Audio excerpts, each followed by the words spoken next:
This week on Ear to the Ground, a deadly gas poisons our bogs. You can see that in some areas the algae is encroaching on them.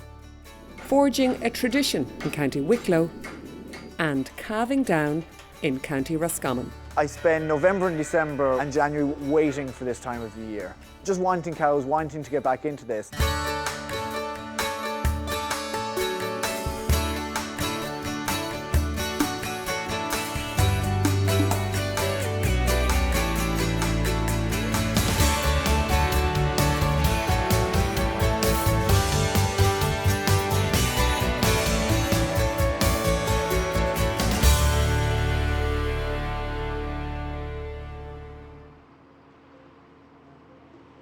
From January to October, farmers spread slurry on their fields.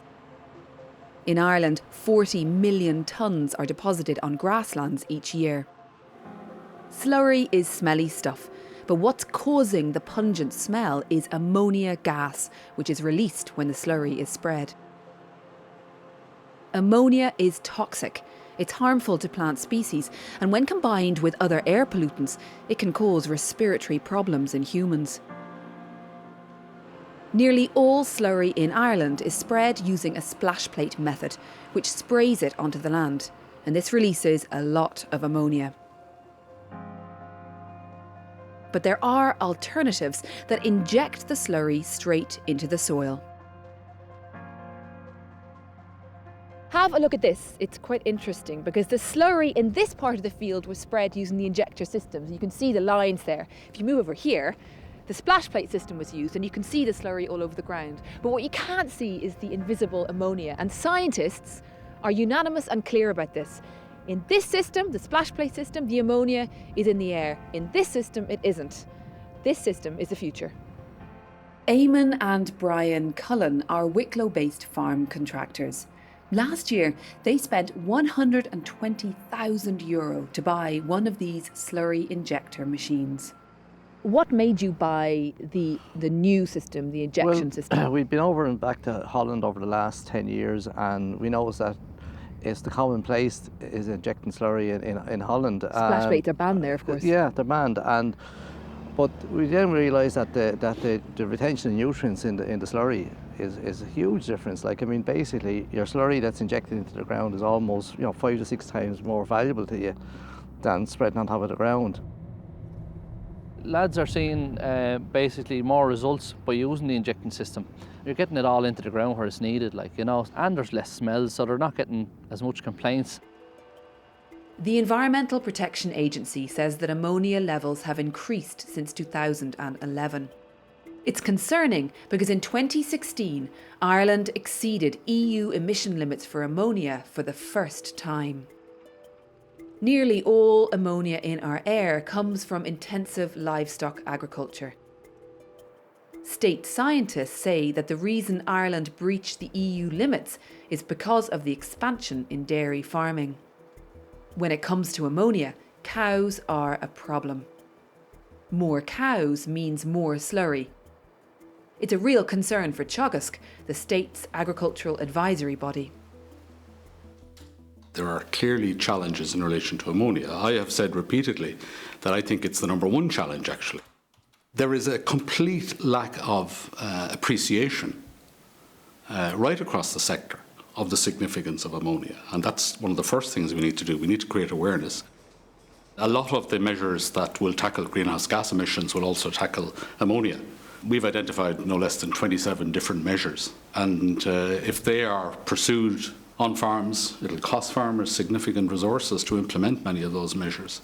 But if they're put in place, we'd be very confident that the growth in production can be compatible with the environmental pressures. But it's not compatible at the moment. Well, emissions, as you say, emissions are increasing right now. But it will be. It's going to take a long period of time. We have up to, initially, we're looking to 2030. So I'd be very confident if we can drive those measures that we have identified, it will make a difference. But Ireland doesn't have until 2030 because the EU ammonia reduction targets for 2020, which were agreed by the Irish government, must be met. That's less than 2 years away, but most scientists say this will not happen.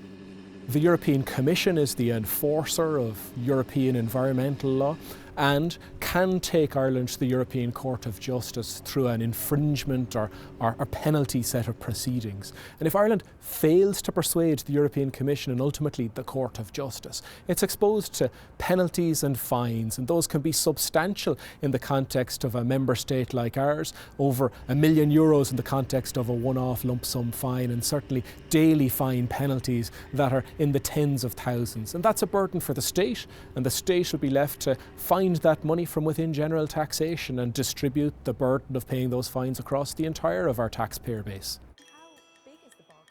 Taxpayers may also have to pay substantial fines as a result of the damage ammonia causes to our legally protected high nature habitats. Raheen Moor Bog in County Offaly is one of 430 Irish sites designated as a special area of conservation under an EU network called Natura 2000. The bog is a large carbon sink and is full of rare species. David Kellahan is a lead scientist on a UCD project examining the ecological impact of ammonia on these sites. So we're just coming onto the bog now, and very quickly we will begin to see potential indicators of ammonia pollution. I mean, we can see heather dying and it's starting to become covered in green algae.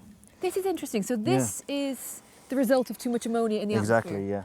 And if we look across, we can see more examples of it over here, and we'll see more as we go deeper into the bog. Lichens are sensitive to ammonia pollution because they draw their nutrients from the air. The condition of lichens can tell scientists like David a lot about the concentration levels on the bog. They're kind of our canaries in the coal mine. So they're very good at being indicators of nitrogen and ammonia pollution. So generally a good rule of thumb is if a lichen is yellow and scaly, it's an indicator of nitrogen pollution. If it's big and bushy like this, it's an indicator of clean air, very little nitrogen. So in this bog we actually have indicators of both, suggesting that this bog is at an intermediate level of impact. Presuming the agricultural industry continues intensifying, those impacts are only going to increase. So you're going to eventually start seeing complete species loss. You're going to see sphagnum death, which is the moss that constitutes the bog, and you're going to see loss of nice species like the lichens we were looking at earlier. You're going to see increase in algal slimes on all trees, and that's going to influence the health. Even looking at these, they don't look particularly healthy or happy. No. You can see that in some areas the algae is encroaching on them. Just how concerned, as a scientist, do you think we should be about ammonia levels in Ireland? I think we should be very concerned, especially from an environmental perspective. Even just looking at the exceedance of the critical level, which is concentrations at which impacts occur, 80% of Natura 2000 sites, which we are legally bound by the European Union to protect, exceed that level. These are high nature value sites. High nature value sites, they're very sensitive, and we can see on this bog, which was previously reported as being of excellent ecological quality, we can see all around us evidence of ammonia pollution. The damage caused by ammonia to our environment and also to public health is known by industry and government. But will it take the threat of EU fines paid by the taxpayer to get the state to sit up and act to stop a problem that will otherwise only get worse? As a general rule, Ireland is perceived as a laggard, not a leader when it comes to environmental law compliance. And with respect to the emissions ceiling directive and concerns around ammonia, we plainly have a distance to target and important objectives that need respecting and achieving at a state level, and ultimately in the case of ammonia at an agricultural industry level. Join us after the break when Dara will be in an on-farm forge in Wicklow. You have to have a love of the horses, a love for the forge, you have to have a lot of patience. And I will be helping to feed a newborn calf in County Roscommon.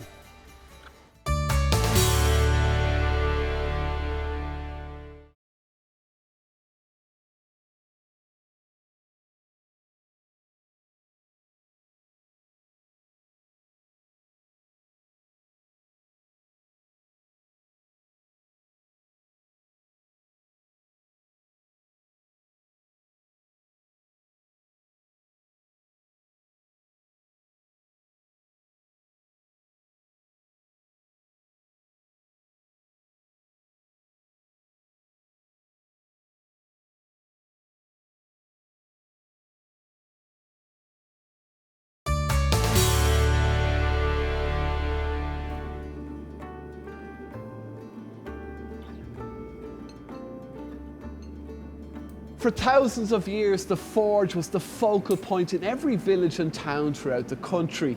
These days, they're few and far between, but here on this farm in West Wicklow, the sound of the hammer and anvil still rings true. Sarah Callow is one of the only registered female master farriers in Ireland. She grew up on the Isle of Man and always had an interest in the craft of the blacksmith. My great-grandfather and my great-uncle Bill, they were both blacksmiths and farriers. And I suppose hearing the stories about them growing up really sparked my interest in the profession. You have to have a love of the horses, a love for the forge, you have to have a lot of patience. The strength aspect doesn't really come into it, it's more skill. Once you get to learn how to get under a horse, how to move under a horse, how to hit the steel, the strength doesn't really come into it. You're not going to fight with a horse. You're never going to win that battle. While traditionally horseshoes were made of iron or steel and shaped to each horse's hoof in the forge, today they are often mass-produced and can be made from a range of materials. Normally it's mild steel. Obviously race horses would have aluminiums on for racing, and for specialist shoes you might have an aluminium shoe. And now we're coming into new plastic shoes. There's a whole range coming out now. Technology's moved on. It's possible that no horses in the future will be wearing steel shoes? Oh no, they will. There's no horses aren't in their natural environment. Their feet wear down. They need shoes. The steel shoes have been working for centuries. So. Sarah moved to Ireland to serve her apprenticeship with master farrier John Dooley, who works for many leading stud farms. You have to be fairly nimble on your feet as a farrier. You have to be very quick. Have you ever been slow? You won't be slow a second time. Look, you have to be relaxed and be confident underneath them, and the person that's holding the animal for you, be confident in them as well, because they're the most important person, is that man or woman standing behind you holding the horse, that they know what to do if there is trouble, and to get out of the way. Oh, that's it. Good girl. Good girl. It's a tough job to get into. It's tough on the body. It's tough on your back, it's tough on your elbows, your knees. It is hard. That's it. Good girl. As horses need to be shod every 2 months, there's plenty of work for the 150 registered farriers in the country, but it does take a lot of skill to get it right. When she came, she had a problem with her hind legs, in that she was cutting into herself. So Sarah put on special shoes, and they were on for about 2 months, and then after that it seemed to cure her. So we haven't had any trouble with her cutting herself since. That's it. Oh, girl. Sarah works as a freelance farrier and has regular clients to look after. With 27 horses and ponies, Tubberton Lodge Riding School in Kill is a weekly assignment for her. Manager Fiona Kane believes a good farrier helps to keep horses healthy and active for longer. Very much I rely on Sarah's expertise in terms of early detection and identification of potential foot problems. And if they're flagged early, we can then set about preventing any further deterioration of the foot. This pony is 19 years old and still going strong. He's up for shoeing, so we're going to take them off and trim them and look for